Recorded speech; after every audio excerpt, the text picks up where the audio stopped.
Okay, so to start, one of my favorite things about this couple that we get to kind of go on the journey with, especially in the first couple of episodes, is that she is the one who tells a man who finally is like doing the thing in an affair where he's like, I actually did it. I left a woman. She's like, why'd you do that? And it's such a fun twist on kind of an affair storyline and something. How was it getting to craft that dynamic with Rafe and like figure out where these two characters are when we meet them and their past together? Great question. Yeah, honestly, I really studied attachment theory in my approach with this, because she's very much so what therapists would refer to as an avoidant. The second someone starts getting close to Michelle, she freaks out, she backs away, she disconnects and needs to distance herself. And he's done the thing that, as you say, typically a woman would want. Oh, we're having an affair, you leave your wife. That's what, in that scenario. But it actually gives the opposite response in her because intimacy scares her more than anything else in life, right? Because she has this, traumatic history with her primary attachment parent, her mother. And so I loved the way Dennis crafted this dynamic with the two of them because the roles really are reversed, and what we normally would see in a scenario like this. Yeah, well, I want to ask you this, and I'm asking you and Taron because you both have played two people in singing roles that make me very happy as a person. So I'm asking both of you this question. Is because you guys are musically inclined and like people know you for characters that are musical, does music play a part in your process when you're figuring out what a character would listen to or who they would be? Absolutely. And if so, do you have any songs that you were like, this is Michelle, this is who she is? Oh, so many. I approach art in general, my craft, I'm constantly getting fed by different forms of art, whether it's visual art, whether it's music, whether it's going to see a play or reading something. It's all about filling up the well and researching it. So yes, I definitely used music a lot with crafting Michelle. It depends on the scene, honestly. There was a scene that I listened to, I was playing a lot of Daddy by Coldplay. Then the next minute I was listening to DNA by Kendrick. It's like it really depends on the color or the tone of the scene. Yeah. Well, I wanted to ask because you did a detective movie not that long ago, and now you're in this kind of it's a detective story, but it's also so much more because there's the fire element and there's a lot going on. For you, what is it about like this kind of genre that is so kind of rich to dive into and figure out where these characters would be in like figuring out a story and figuring out what's going on in a situation? There's something interesting about crime thrillers that I am fascinated by because you get to dive into the psychology of what makes someone attracted to danger or to crime. And I think as human beings, we all kind of struggle with some sort of dark force in our life, whether it's the ambition or a relationship or our own dark secrets. And what is it about humanity that is drawn to the very thing that's going to destroy them? And I think this genre, especially in someone's hands like Dennis Lehane, who arguably no one does it better, you're really able to explore that theme of creation versus destruction, and I think that is one of the things that I really enjoyed about playing Michelle is she has all these dark secrets, all these flaws, all these contradictions, and Dennis uses the crime thriller to take these characters on that adventure. Yeah, well, I love the show as always. I want to see you as my canary again, but I love Smoke and I can't wait for everyone else to get to see it. My girl. How are you? Good, how you doing? Doing great.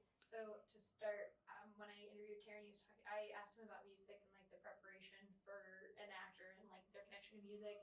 And he said that you guys had a playlist that you guys worked on together for Dave as a character. What are some of the songs that you wanted to put on there that you felt really kind of connected with Dave as a character? We put on a bunch of, how do I put this? White male self-pity songs. We put on really sentimental, kind of crappy songs from the 70s and the 80s when men were sensitive. Yeah, we just were playing with that. Like it's just this. It plays into Dave's pathology, which is I'm the last good guy around, and if only people would understand that, then the world would be a better place.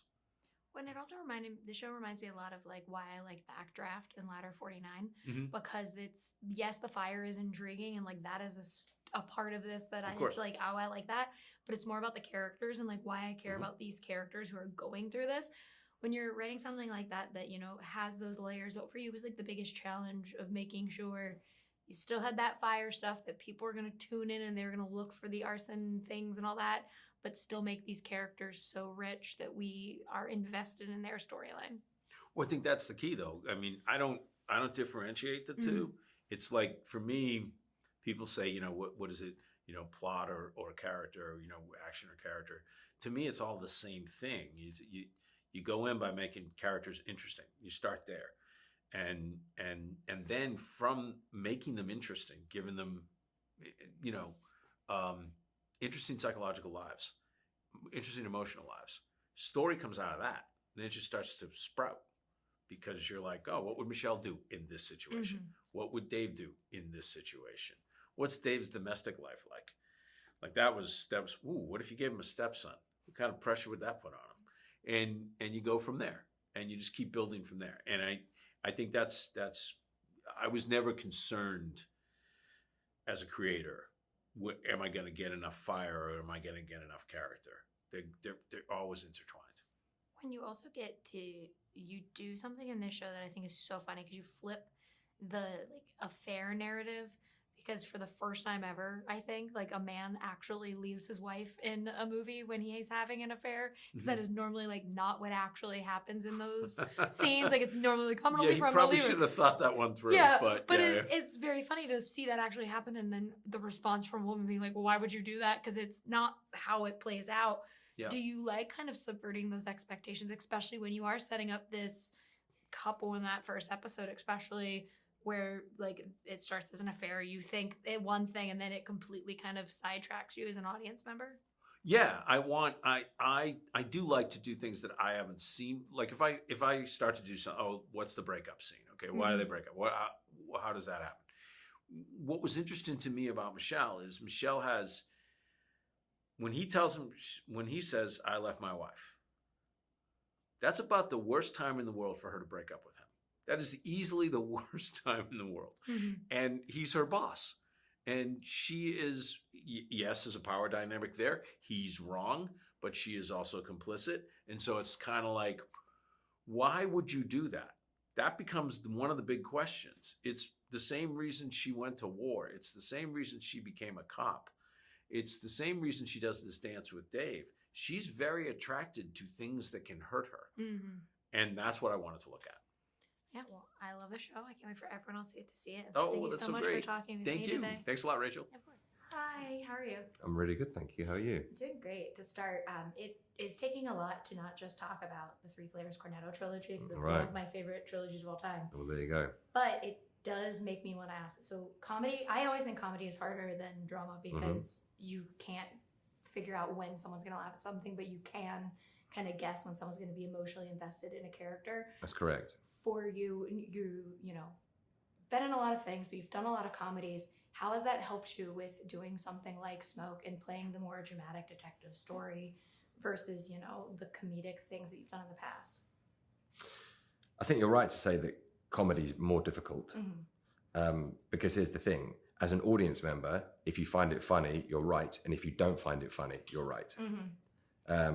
Whereas I think that drama is perhaps more binary. As you say, it's easier to move someone. It's easier to frighten someone. But I think that both of the things we're talking about, they need to be real. And so if you're going to make something funny, the only reason it's funny is because it's logical and real. If it's not, then you don't buy it. And so that element of truth, as it were, definitely carries over into the more dramatic sphere. Saying that, when I do serious stuff, I do really miss comedy. But, Dennis Lehane is a funny person in real life and does bring moments of levity to this show. And I think even in the most serious situations, people still find room to laugh.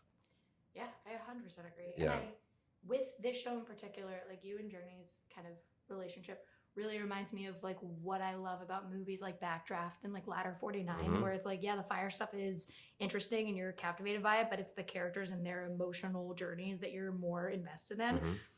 Is it important? Like, did you guys have conversations about making that relationship in particular very, very real for the audience before, because you knew that like that is kind of where people were gonna Yeah, I focus? mean that as you say, you know, it's the action and the sort of exotic world of arson and arson investigation is unusual. That's the thing that hooks you in as an audience member. But the universal themes of relationships, of toxic relationships, of love and the complication of relationships, those are the things that invest you and keep you hooked in as an audience member because they're identifiable, right?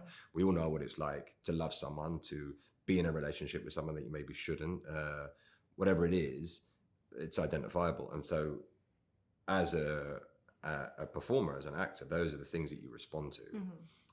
And I thought that the rendering of the relationship between Jurnee's character and mine was interesting because I think in this whole show, the lines are blurred between who's good and who's bad. Whereas you think that Stephen's kind of an asshole. He is, but he does really love her and he's spurned and hurt. And that was all pretty fertile ground for being creative.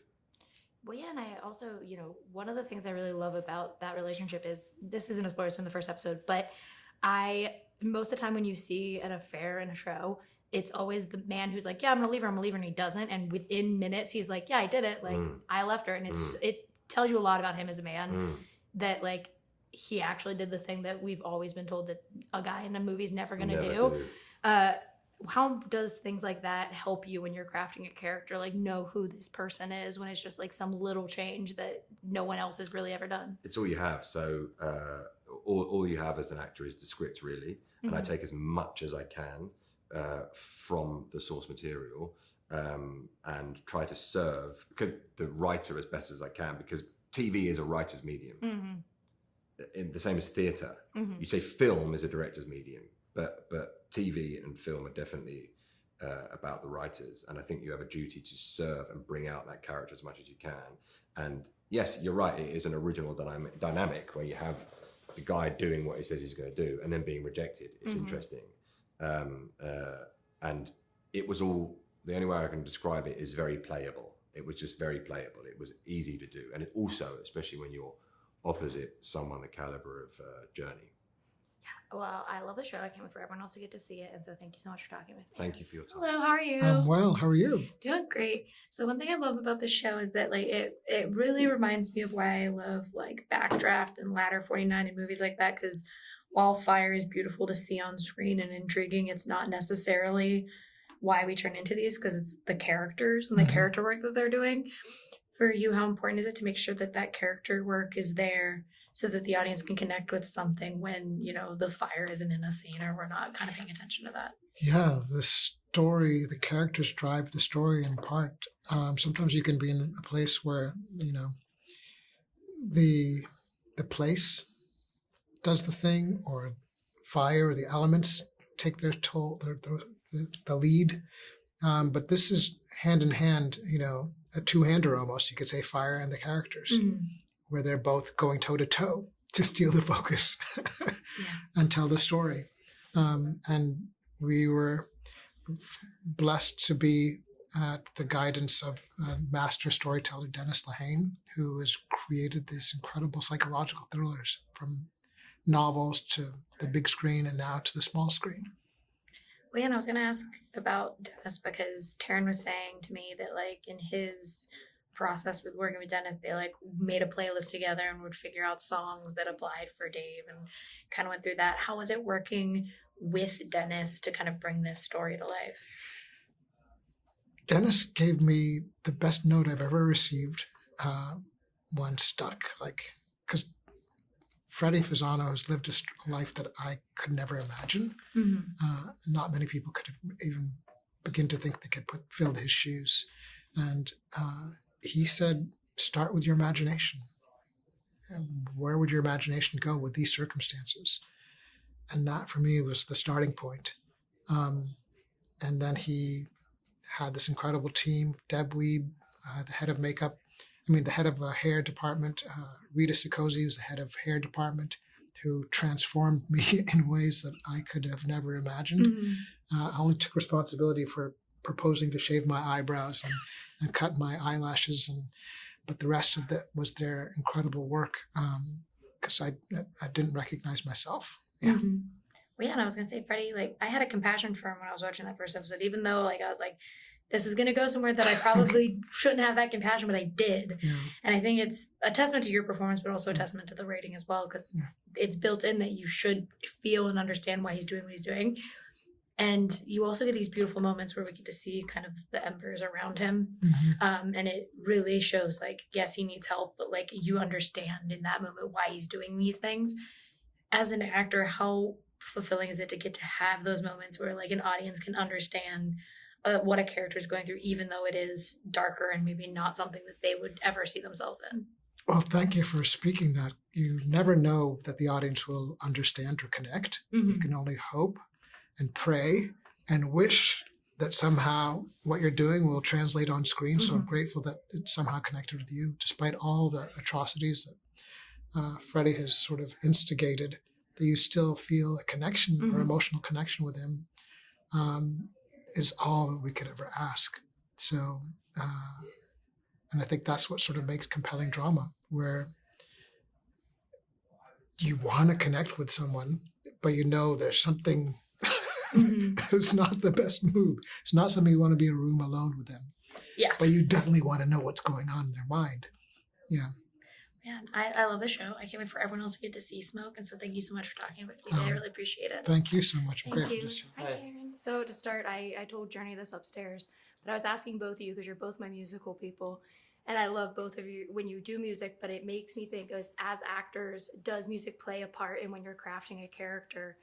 And if so, was there any kind of music that you really turned to when you were working on Smoke? That's a really interesting question. The thing that immediately springs to mind is there is a very unusual scene at the end of the 4th episode where my character is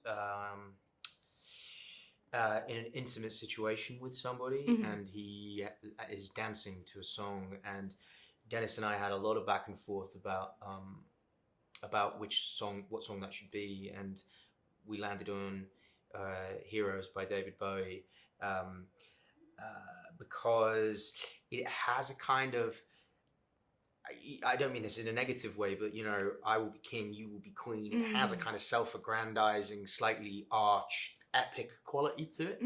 And it felt very much the way in which Dave sees himself. You know, Dave has a kind of distorted, inflated, perfectionist view of himself, which is, you know, a little bit at odds with who he is really. And yeah, I listened to, you know, I will create a playlist for a character. Dennis and I had a shared one for this that started as the music he was listening to, you know, when he was writing. And that's a huge help for me because, you know, I get a sense of tonally what he's thinking. Yeah. Well, and I wanted to ask too, because obviously I'm a big fan of your career. I love Rocket Man. The first time we ever talked, all I did was say that I would project that you deserved an Oscar on my tombstone. I remember you saying that, yeah. I'll still do it. But I love that. I love Kingsman, and I turn to them often when I'm sad. But then it makes me really excited to kind of watch your new work and see like the new things you are doing. Wow. When you are, you know, telling these stories like Blackbird, which was a true story, or this that is based on like this podcast that people already know and know this story. Is it exciting for you to tell these stories and get audiences into those who maybe are coming from your lighter work that you've done in the past? Yeah, that's well, thank you for that. That was lovely. Yes, it is. It's really exciting, and I think for me, you know, it feels like an exciting chapter in my life because I suppose I'm becoming, you know, a slightly different. I mean, I'm 35 now, and you're right. You know, my 20s were definitely characterized by sort of lighter, poppier fare, I think. And it's really wonderful now to be able to kind of segue into things like, you know, it probably started with Rocket Man, but things like Blackbird and this, you know, pursuing things that do feel a little more challenging and a little darker and a little stranger. And yeah, it's you know, I will never get used to having any degree of autonomy over my own career as an actor, to have the freedom pick it on any level is a real privilege. And then also, you know, for you to say something that is as kind as that about, you know, having any degree of anticipation around my work is a dream come true. So I count myself to be very fortunate. Well, and for the last thing I wanted to ask about the show, because I love, you know, it reminded me as I was watching it why I love Backdraft and why I love Flatter 49, where it's, the fire is appealing, but the characters are kind of why I'm invested in what's going on. How important is it for you to like make sure that those characters like Dave and his relationship with Michelle are so strong, so then we are as invested in that as we are with the arson storyline that's going on? Yeah, well, I think, you know, the show is an exploration of how people live their lives with a duality. You know, you can have an idea of yourself in your mind that doesn't necessarily match up with the objective reality. You know, if you want to get really philosophical, what is objective reality? But, you know, the kind of contradictions at the center of people is what makes them human. And I think the really interesting thing about the show is everyone really defies any kind of binary labeling as good or bad or something archetypal. Everyone in the show really at some point does something pretty reprehensible. And, you know, that's an extremity. I don't think the average person is kind of engaged in the types of behaviors that we see some of these characters. But I do think there's light and dark in all of us. And that feels very true to what it means to be a person. And I think, you know, the test of a person's character is to what extent you're able to sort of walk the right path, you know, and have a positive effect on your fellow man. And I don't know, there just seems to be something very truthful and very universal about exploring a set of characters who are not in any way kind of perfect or rosy or golden all the time. It's interesting. It feels very rich. Yeah, well, I love the show. I can't wait for everyone else to get to see Smoke, and so thank you so much for talking with me today. Thank you so much, Rachel. Really nice to see you.